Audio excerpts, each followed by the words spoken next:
Hitman Sakata finishes his blade sharpening and drives off in his fancy car. Much later, some Yakuza thugs in a beach house reveal to their boss Kawano that a new gang is attempting to seize over the city. Frustrated by the ineptitude of his men, Kawano thrusts a knife into one of them and cuts his face. In the meantime, outside, Sakata prowls about and slays all the guards on his path. As blood begins to drip through a window and the legs of a man appear through another, the men finally notice that there is an intruder and run to get Kawano out of danger. As Sakata keeps to fight and kill thugs on the roof, the men attempt to exit with Kawano through the door, but are blocked by bodies, so instead go to the second floor. Sakata skillfully employs his sword to kill off the thugs pursuing him, rolling them down the stairs. At some point, Kawano gets to his car only to find out that the driver is also dead. Slaughtering a couple more men, Sakata is tossed into a glass door by a gangster. They begin to fight face to face with any object or furniture they have in the room. Sakata collapses, and the man sits on him to stab him, but Sakata cuts off his hand and lets him bleed to death on the ground. Next, he takes a body of a thug and shields himself with it when Kawano shoots him. Kawano, in terror, attempts to flee via the balcony, but is soon caught up by Sakata and is eventually killed. A thug attempts to shoot Sakata in the back,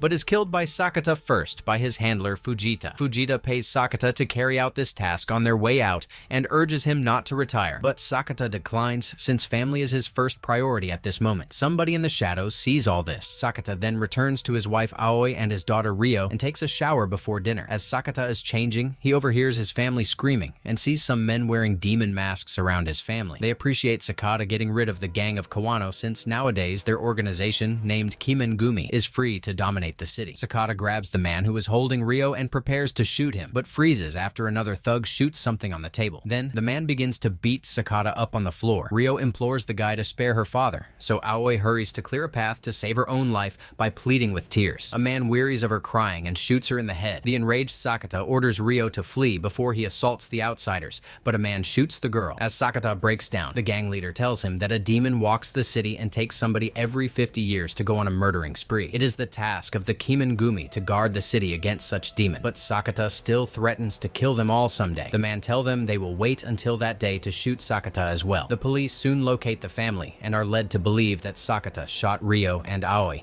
and deleted herself. 12 years on, Mayor Tsunohara is addressing the media, telling them how he turned Shinjo City, an unsafe crime-ridden neighborhood, into a lovely progressive city. He even says they are going to open an integrated casino and theater and shopping resort. One journalist, Kamiyama, attempts to inquire about all the individuals who have disappeared and been murdered in the past 10 years, including the head of the organization against the construction of the resort, but Tsunohara denies it as all mere rumors. Sakata has since been in a vegetative state in a medical prison. He eventually gets free of the sentence, only to be picked up by Fujita and brought to an apartment in the slums where he learns the city is not as good as propaganda portrays. Days go by and Sakata is looked after by a close relative of Fujita, Raj, who bathes him, feeds him, and takes him on walks. On one evening, as they are heading back to the apartment, a criminal leaps on them and stabs Sakata on the arm, screaming his name. It happens to be the same thug whose hand Sakata cut off a long time ago and is seeking revenge, and Sakata continues to do nothing. Meanwhile, Kamiyama is meeting with the guy with the slashed face to question him about the Kimengumi. The thug believes that Sakata was contracted by the Kimengumi, and Kamiyama observes that the day of the attack falls on the same date as the resort receiving its business license. All this occurred circa when Tsunohara became a mayor. The thug also adds that the Kimengumi earns their money in human trafficking and illegal substances. The masked man who is seen to break the van window interrupts the conversation, and Kamiyama runs away in fear. The man chases him and kills him with a hammer as a second masked man grabs the thug out of the van. Then, the men hand the hammer to the man in charge of the thugs and hand him a gun to make him self-delete. They observe his death, and then they are called upon to an important appointment. Home Fujita is playing ping pong and wondering how the entire situation with Sakata went when he explained to the Kimengumi all about the family and how he had pleaded with them not to kill them, but they had not listened. It is at that point that he is called and is given some startling news. Police Chief Kotaro arrives at the hospital to see the victim of an hobo fight in the neighborhood. He hands over some money to the two guarding officers so they can have a break before he enters the room where he can see that the victim is Sakata. Now, Kotaro is wearing a demon mask and tells Sakata whether he knows him, and he is one of the Kimengumi who killed his family. When he injects himself into the coat, Kotaro tells him that 12 years back when the group found out that Sakata was still alive, they were told not to shoot him again, yet he always believed that they should have shot him. Then, Kotaro injects IV with Sakata, and he is oblivious to the fact that his voice gradually wakes Sakata out of the vegetative state. Kotaro is preparing to take a selfie when he sees Sakata moving. Upon falling accidentally, Sakata holds Kotaro and falls with him and a bit of choking, but Kotaro throws Sakata off with some objects and kicks him to unconsciousness. That is when the officers return, and Kotaro is forced to remove the mask to prevent being shot by the officers. The next time the guards turn their backs, Kotaro once more dons the mask and shoots an officer in the face, silencing with a pillow. The other officer does not wonder, since he is also a member of the Kimengumi. When they find out that one doctor witnessed all this, they also shoot him. Suddenly, Sakata awakens and leaps on Kotaro in an attempt by the officer,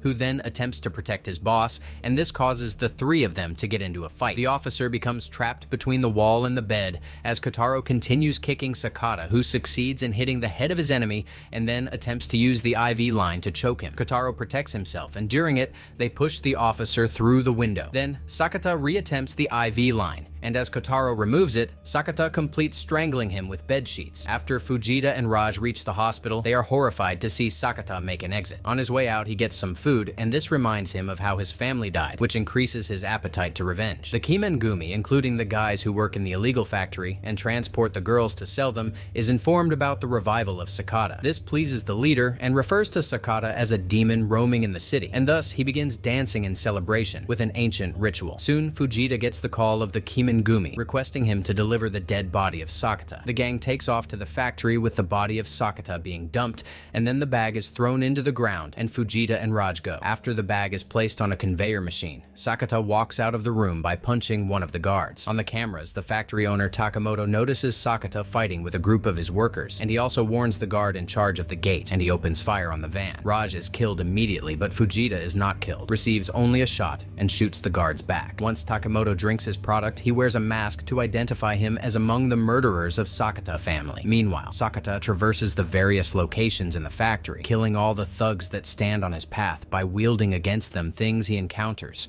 or even crushing their heads against the wall, railings, and machinery. Sakata chooses a worker using a loader truck and wraps him with trash and throws him on the floor, and thus kills him using a knife. Sakata leaps to kill another worker in a cart who opens fire in an attempt to derail the vehicle and steals the gun to kill some more men. He then jumps into the cart, and some workers jump into it with him, and Sakata cuts them all with his knife, and he jumps out before the cart crashes. Still avenging, Sakata proceeds to climb the stairs and a hallway, always killing all the men who attempt to intercept him. As he gets into the floor of the office, he finds that Takamoto is already standing outside hitting a button on his phone. It is then that the building explodes, and Takamoto gets a call with the leader who witnessed the explosion and congratulates him on his success. Takamoto, however, has to hang up when he spots Sakata leaving the building with a blanket keeping himself safe. It also appears as though the fight is about to start, but Takamoto runs over Fujita, who collapses on his knees as he pukes blood. He apologizes to Sakata about disclosing the Kimengumi of his family, and acknowledges that he also deserves an end, thus Sakata does not hesitate to shoot him. Then, Sataka strangles Takamoto and begins to beat him. However, Takamoto laughs and vows allegiance to his leader. At this point, the phone of Takamoto rings and Sataka hears the voice of the leader. He burns with anger and tears up the mask of Takamoto when the leader informs him that his daughter had not died. The leader happens to be the Mayor Sunohara, and he clarifies that all these crimes are aimed at getting the money to move the city forward. Sakata has to release Takamoto in order to reunite with his daughter, but Sakata also kills Takamoto. In the morning, journalists discuss all the attacks that occurred the previous night and accuse them of Sakata, who perished at the factory explosion. Meantime, Rio is now a teenager who is being stalked by another one of the masked men, Kanta. He is the one in control of the human trafficking business of the Kimengumi and prefers to stare at Rio in ways that are inappropriate. Sunohara calls him on and tells him that he has to locate Sakata, who has been hiding since the incident. At a low-income area, police officer Takigawa goes back to the apartment and sees that the window was open and becomes frightened by Sakata. It is revealed that many years ago, Sakata rescued Takigawa, and he has been giving him information to the officer. Takigawa presents Sakata with a video of the Kimengumi murdering of the CEO of a security company. He also gets the finger of the victim. The new resort has a new company that deals with security security. With the stealing of Takigawa's gun, Sakata visits the headquarters of the security company and starts murdering the thugs at every floor until he gets a small place to live. While Ryo hides behind a couch, Sakata finds a board full of pictures of his daughter, with Kanta posing as her father. Just then, Kanta enters and the men quickly start fighting. Just as Ryo takes the opportunity to flee, Sakata overpowers Kanta and begins to bang him against the furniture throughout the room. Kanta in turn retaliates by whacking Sakata with a table and attempting to shoot him, but is dodged by Sakata and begins to fight him over the gun. Kanta also insults him when he gets him down with a decoration, and Sakata eventually notices that this is the guy who killed his wife. The weapon has stuck, so Sakata is poised to bring this to an end, but then Ryo arrives and refers to Kanta as father before shooting her in her school bow. Sakata is too stunned to evade, and the arrow strikes him in the chest before Kanta drives him out of the window. Kanta then peeps and finds Sakata fleeing away in a car. Takigawa happens to be driving Sakata and takes him somewhere safe where he can get the arrow out and deal with the wound. At this point, Takigawa receives a call from Tsunohara, who noticed him on the cameras and requests him to give the phone to Sakata. Then Tsunohara tells Sakata that in order to see Ryo again, he has to go to the resort. Sakata drives to his hideout without giving his wound even a second thought to obtain his old blade and fancy car. In the meantime, Ryo is incarcerated in a room at the resort. There are guards on each floor and each corner with an abundance of weapons. The empty car belonging to Sakata suddenly shows up outside as a distraction when Sakata himself creeps into the house to begin killing thugs with his blade and the guns he steals off the men he kills. He also works with any items in the room, such as cargo carts and fire extinguisher. Once he goes up the stairs, the fight does not end, and Sakata does not stop killing men and goes higher and higher. The thugs are mostly easy to kill, but he later encounters a guy wielding a sword who manages to cause him some harm before he is killed as well. Enduring the pain, Sakata continues to move until he reaches Kanta. The men engage in a second battle, and initially it appears that the men are matching. When he stops attacks like it were his sport, Kanta cries foul when Sakata appears at the time that Ryo begins to form his body, and he describes her in some creepy terms. Kanta is just going to stab Sakata, but he grabs the blade and only receives a scar on his cheek. Then Sakata takes the blade and stabs Kanta in the eye and then hits him on the head to knock him out. Additional thugs follow him, and by the time Sakata reaches the final floor, he is too exhausted. As he gets into a room, he is shocked to see Ryo, who does not recognize him. It is this distraction that enables the final masked man called Jin to knock Sakata out. Sakata is then brought to Tsunohara some moments later, who informs Ryo about the Nihil demon of the city. Tsunohara would like to turn Sakata into that demon and prepares to kill Ryo with his sword, but Takigawa breaks in with open fire. The guards swiftly perish, and Tsunohara shields himself by one of his men to escape the room. Sakata wakes Ryo by his name, and he says something that reminds her of the day of the incident, showing that the shot had struck her toy. She runs off with Takigawa as Sakata fights with Jin using a metal staff.